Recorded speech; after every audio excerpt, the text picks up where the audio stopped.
Muy buenas tardes, profesor Arturo Watts y compañeros todos. En la tarde de hoy, mi grupo y yo tenemos el placer de exponerle la charla, cuyo tema es Fuentes del Derecho. Los integrantes del grupo son Melissa Bosque, Keishmari Batiste, Flavio Vargas, Javier Castillo, José Calleja, Orlando Salazar y mi persona, Jorginho Hooker. Como primer punto tenemos a la compañera Melissa Bosque, que le estará ampliando un poco acerca sobre el significado de la expresión Fuentes del Derecho. En esta oportunidad voy a hablarle acerca del significado de la expresión fuentes del derecho. Se dice que las fuentes del derecho son actos y hechos del pasado de los que derivan la creación, modificación o extinción de las normas jurídicas. También se entiende como los órganos de donde emanan las normas que componen el ordenamiento jurídico, conocidos también como órganos normativos o facultades normativas. También son factores históricos que inciden en la creación del derecho. Para algunos autores, como Demófilo del Buen, las fuentes del derecho se define como un medio de exteriorización de las normas jurídicas. Y para otro autor, como Isser, nos dice que son los factores sociales que determinan dentro de una organización del derecho las normas del ordenamiento jurídico. En este estudio vamos a ver la clasificación de estas fuentes del derecho y las más frecuentes utilizadas en nuestro derecho civil. De las fuentes del derecho se desprenden respectivamente las nociones de fuentes materiales o fuentes en sentido material, fuentes formales o fuentes en sentido formal y fuentes históricas. A continuación le estaré detallando un poco acerca sobre estas clases de fuentes. Fuentes materiales se refieren a los poderes, instituciones o grupos sociales que están autorizados para crear leyes, que reconocen o extinguen derechos o normas jurídicas en los distintos ámbitos, como por ejemplo la Comisión Europea.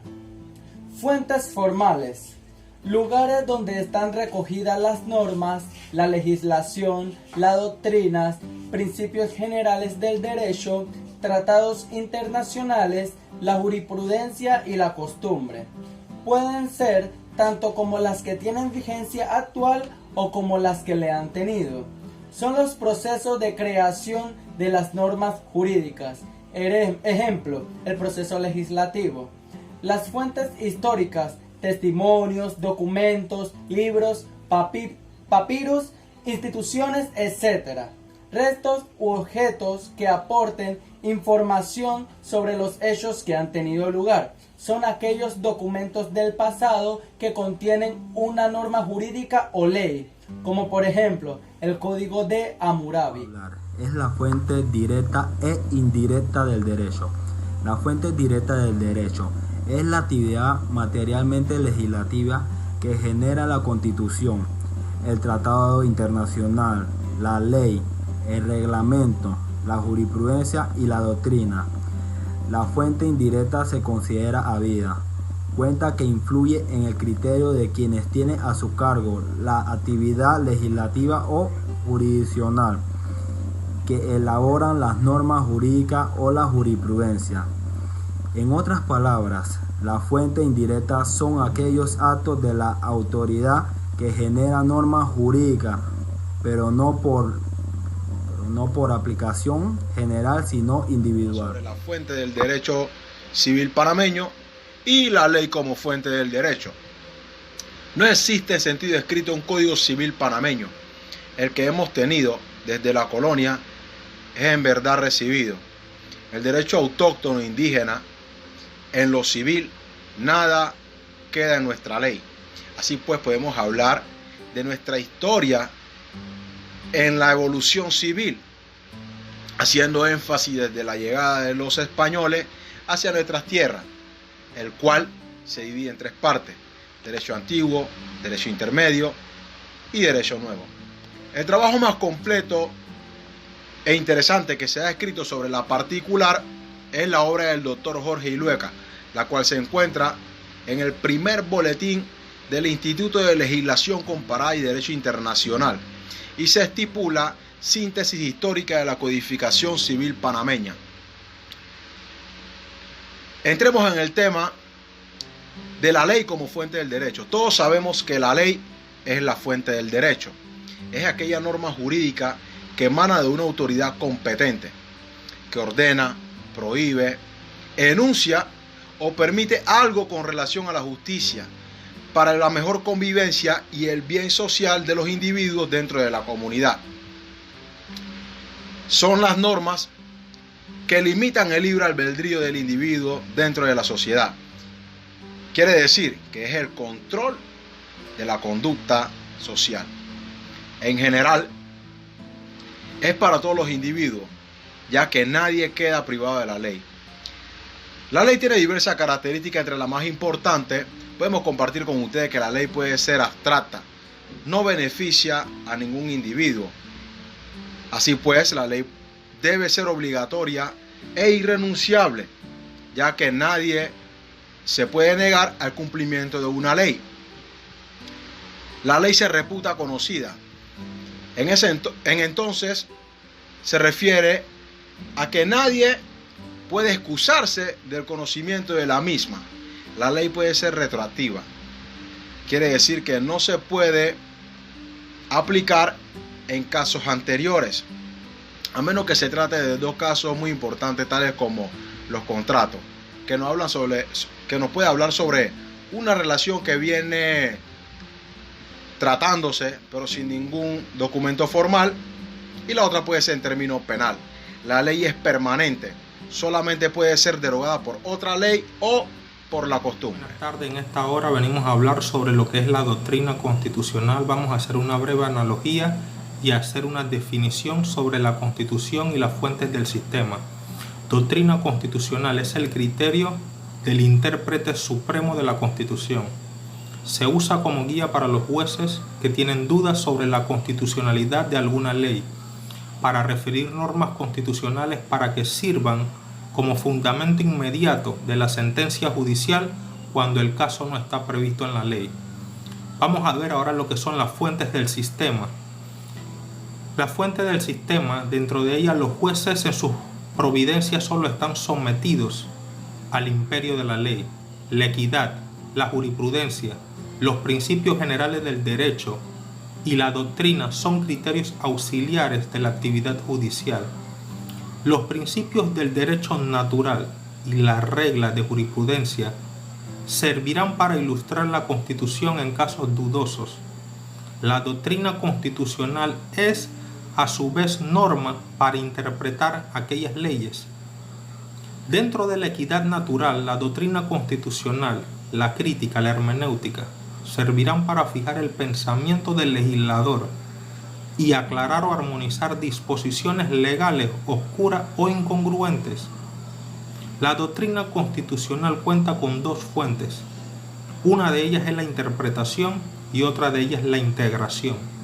La interpretación es el instrumento orientador, pero no obligatorio, para que jueces en caso de dudas. La integración es un instrumento obligatorio en caso de falta de norma que regule.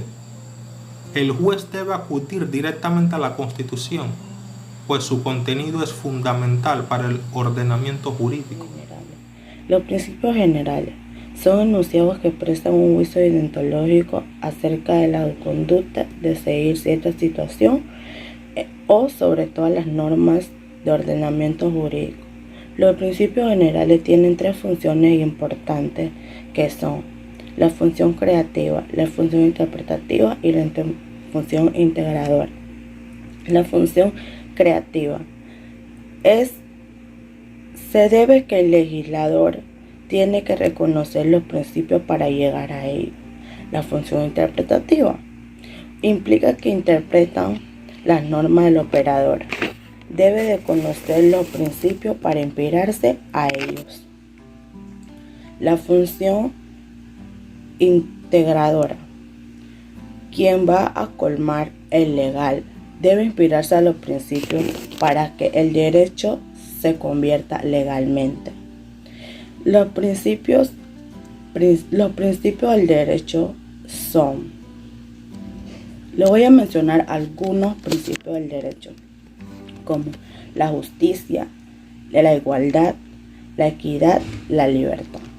La justicia consiste en declarar lo justo en un caso concreto sometido bajo el tribunal. La inocencia, facultad de obrar su voluntad respetando cualquier ley y un derecho justo al ser humano.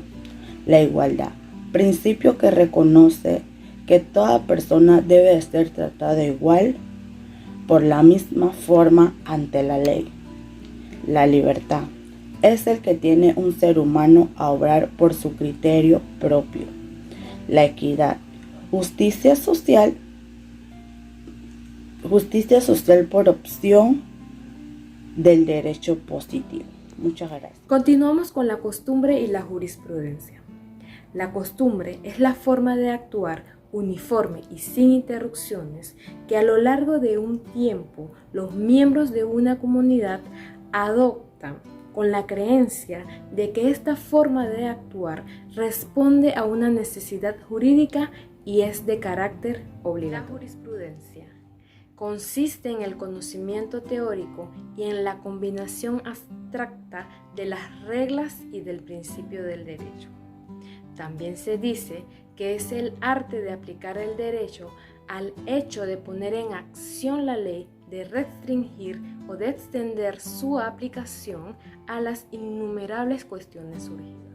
Para concluir este tema, el derecho civil está formado por aquellas leyes y normas del derecho privado, que está orientado a establecer un orden en cómo tratar los conflictos en las relaciones personales, dentro de los integrantes de la sociedad al completo, y tiene una serie de pilares básicos y fundamentales que se toman como premisa a cumplir por todos los miembros de la sociedad. En el tema de las fuentes del derecho observamos los actos o hechos pasados y presentes de los que deriva la creación, modificación o extinción de normas jurídicas. A veces también se extienden también por tales los órganos que manda la ley, que componen el ordenamiento jurídico, y a los factores históricos que coinciden en la creación del derecho. Muchas gracias.